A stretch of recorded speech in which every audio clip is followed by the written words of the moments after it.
such a beautiful morning here. I thought I would capture it.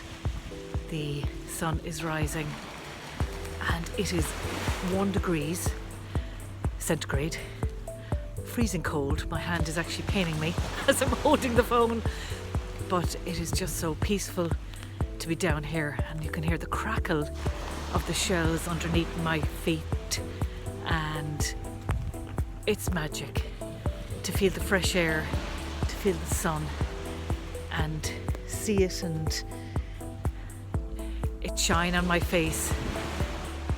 An early morning ritual which I have been doing for quite a long time now, and I just really enjoy it. I feel nourished and enriched. So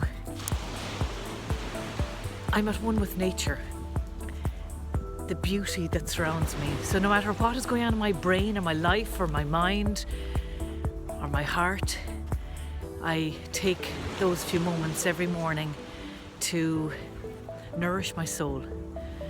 My legs are moving, I'm grateful. My arms are moving. Jess is beside me, my German Shepherd puppy, who's big at this stage. I'm trying to capture her, but it's a wonderful, wonderful day and place. There she is. So embrace nature and have a great day. Live, laugh and love. Bye.